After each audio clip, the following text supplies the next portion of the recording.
Bonjour, bonjour les enfants, comment allez-vous? J'espère que ça va. Moi, je m'appelle Tamara et je suis l'éducatrice de l'EBI à Nantes. Et aujourd'hui, nous serons ensemble pour une nouvelle leçon les enfants. Et pour bien commencer notre leçon d'aujourd'hui, je vous invite déjà à vous lever, à placer la main sur votre cœur et à bien fermer vos yeux parce que nous allons remettre cette leçon entre les mains de Dieu. Vous êtes partants? Alors allons prier. Seigneur Jésus, entre tes mains, nous remettons, Seigneur, cette leçon. Nous voulons être, Seigneur, inébranlables. Alors que tu puisses, mon Dieu, nous montrer aujourd'hui encore, mon Seigneur, ce que nous devons faire pour être inébranlables. Pour que notre construction, Seigneur, que c'est notre vie, pour qu'elle soit inébranlable. Seigneur, je remets tout entre tes mains au nom du Père, du Fils et du Saint-Esprit. Amen. Amen les enfants. Alors vous pouvez vous asseoir et nous allons connaître les thèmes d'aujourd'hui. Et le thème d'aujourd'hui est une maison protégée. Pour commencer les enfants, répondez-moi ces questions s'il vous plaît. Alors, si vous saviez qu'un voleur allait vous voler, que feriez-vous avant que cela n'arrive? Si vous voulez répondre, levez la main et l'éducatrice qui est dans la salle avec vous, elle vous écoutera. D'accord? La deuxième question, c'est la suivante. Avez-vous déjà vu une maison très grande et belle? Qu'est-ce qui vous a impressionné le plus dans cette maison, les enfants? Dites-moi s'il vous plaît. Ah, d'accord. Et la dernière question. Qui trouvera la bonne réponse? Je ne sais pas si vous avez cette réponse. Je crois que oui. Quelle est l'œuvre la plus belle et la plus précieuse de ce monde, les enfants? À votre avis, dites à l'éducatrice qui est avec vous. Très bien. Durant ces parcours, n'est-ce pas, d'apprentissage si importante pour être une œuvre inébranlable de Dieu, nous avons découvert que la construction d'une maison a plusieurs étapes et que chaque partie de la construction a son importance. Lorsque cette maison est prête pour que l'on puisse y habiter, l'intérieur doit être comment? Propre, car ce n'est pas agréable d'habiter dans un endroit tout sale et désordonné, n'est-ce pas? Qui est d'accord avec moi? C'est ainsi que nous devons garder notre cœur, toujours exempt de toute saleté provenant de qui? Du péché. Et ainsi, le Seigneur Jésus va demeurer et régner en nous. Nous savons qu'il existe de nombreux types de constructions, n'est-ce pas? Avec différents objectifs. Par exemple, pour habiter, il y a les maisons, grandes et petites, et les immeubles d'appartements. Alors que les centres commerciaux et les supermarchés sont faits pour se promener et faire des courses, n'est-ce pas? Il y a aussi les églises où nous allons pour chercher Dieu. Nous avons découvert que nous sommes aussi une œuvre en construction. Mais vous êtes-vous déjà arrêté pour réfléchir à quoi nous servons, vu que nous sommes aussi une construction? Comme on disait tout à l'heure, les enfants, dites-moi, à quoi servons-nous? Très bien, les enfants. Toute construction sert à quelque chose. Et nous sommes encore plus importants car nous servons à être la demeure de l'Esprit de Dieu. Répétez encore une fois avec moi parce que c'est très important. Nous servons à être la demeure de l'Esprit de Dieu. Il n'y a aucune construction qui soit plus grande ni plus précieuse que nous-mêmes. Le saviez-vous? Regardez cette image que j'ai à vous montrer. Donc, nous avons des immeubles d'appartements, des maisons qui sont grandes, des petites maisons, mais il n'y a aucune construction qui soit plus précieuse que nous-mêmes, les enfants. C'est très bien, c'est merveilleux de savoir ça, n'est-ce pas? Je suis content de savoir que moi, je suis la demeure de l'Esprit de Dieu et que je suis la construction la plus importante qui existe, les enfants. Et vous, est-ce que vous êtes content de savoir cela? Est-ce que vous êtes content de savoir que l'Esprit de Dieu, il habite en vous, il peut demeurer en vous, les enfants? Mais pour cela, il faut que nous soyons vigilants. C'est ce que la Bible nous enseigne. Lorsque le Seigneur Jésus est mort et a ressuscité, il a dit qu'il retournait au Père pour habiter avec lui, mais qu'il laisserait son Esprit Saint pour que nous ne restions pas seuls. Pour que cela se produise, nous devons permettre au Saint-Esprit d'entrer et de demeurer en nous. Cependant, comme nous l'avons déjà dit, le Seigneur Jésus ne partage pas cette maison avec des visiteurs. Il veut être le seul habitant, les enfants. Donc, comme on a dit tout à l'heure, je retourne au Père, mais je ne vous laisserai pas seul. J'enverrai le Saint-Esprit pour qu'il demeure en vous, afin que vous ne restiez pas seul. Si l'enfant utilise les fenêtres de la maison, qui sont les yeux et les oreilles, pour regarder ce qu'il ne faut pas, comme des youtubeurs qui n'enseignent rien de bon, ou pour rester à écouter des musiques qui ne plaisent pas à Dieu, il choisit de mettre en lui ce qui est mauvais, n'est-ce pas?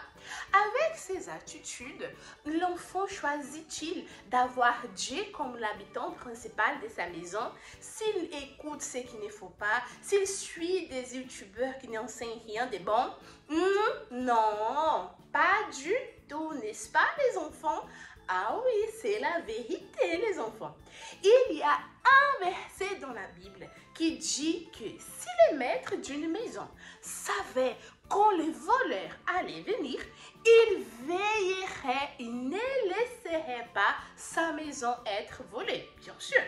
Alors nous devons aussi veiller sur ce que nous faisons, car nous aurons toujours des opportunités pour faire des mauvais choix qui déplairont le Saint-Esprit.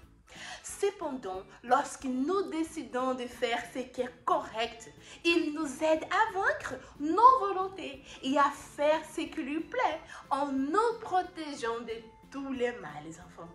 Allons lire avec moi les versets d'aujourd'hui. Ouvrez votre Bible dans le livre de Matthieu, chapitre 24, verset 44. Je vous laisse le temps d'ouvrir et allons lire ensemble, les enfants. C'est pourquoi vous aussi, tenez-vous prêts, car le Fils de l'homme viendra à l'heure où vous n'y penserez pas.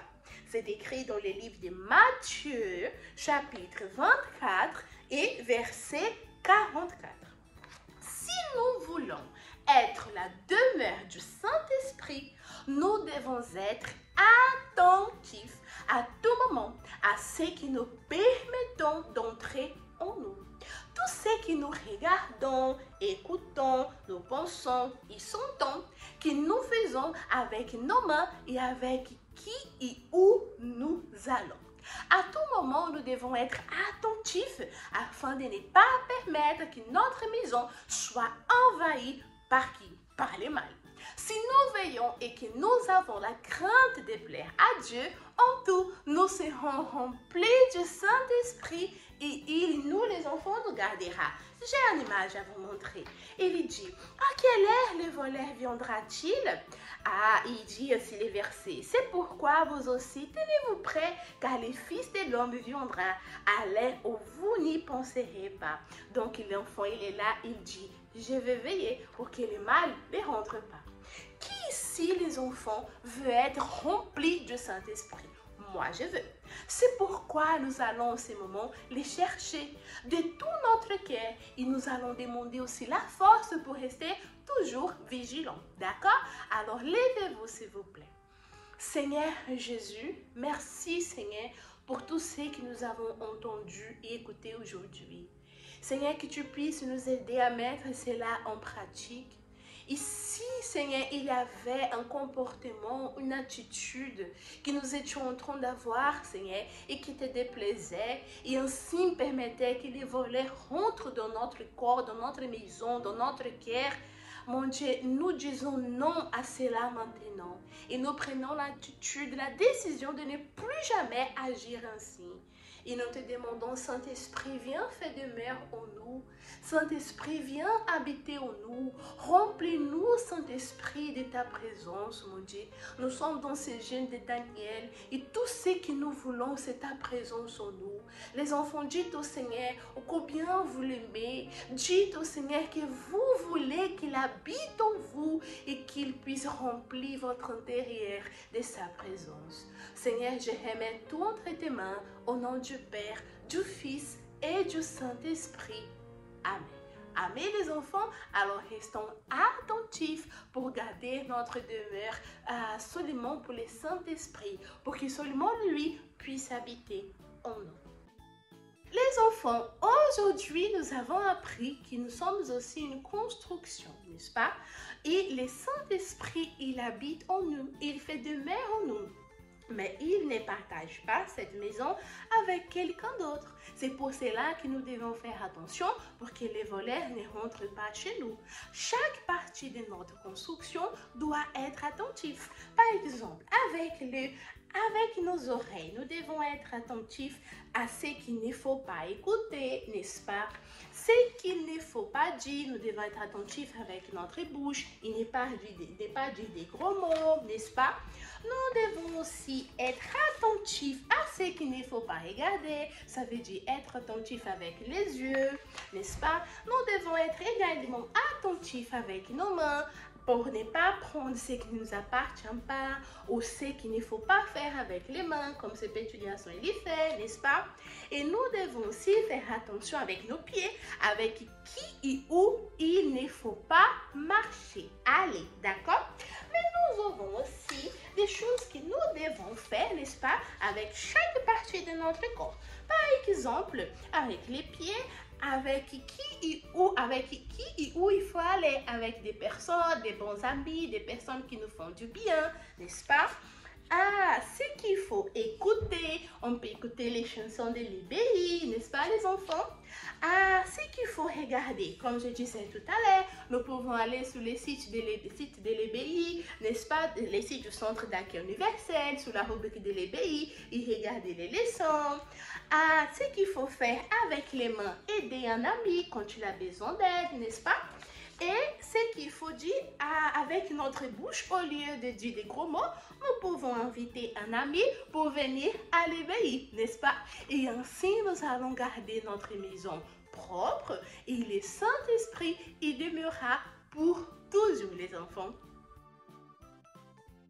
Et pour notre pratiquant d'aujourd'hui, qui s'appelle « Sois vigilant », l'éducatrice a préparé deux panneaux, comme ces deux panneaux que j'ai ici entre mes mains, qui sont écrits « Il n'a pas veillé » et « Il a veillé ». Vous voyez bien? Alors, comment nous faire avec ces deux panneaux, les enfants? Je vous explique. Bon, l'éducatrice qui est dans la salle avec vous, elle vous expliquera comment vous allez vous organiser pour faire l'activité du pratiquant, d'accord? Et ensuite, l'éducatrice donnera des exemples de situations de votre quotidien.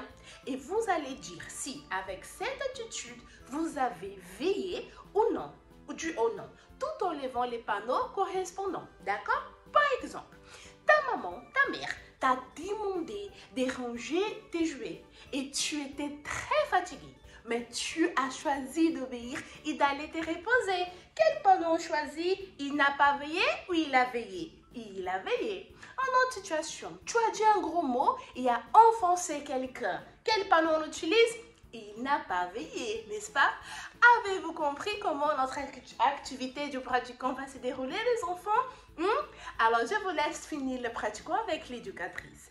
Après cela, nous aurons, les enfants, notre activité de fixation, où vous allez recevoir cette feuille et d'un côté, vous allez dessiner ou écrire ce que tu as laissé entrer en toi et qui ne plaît pas à Dieu.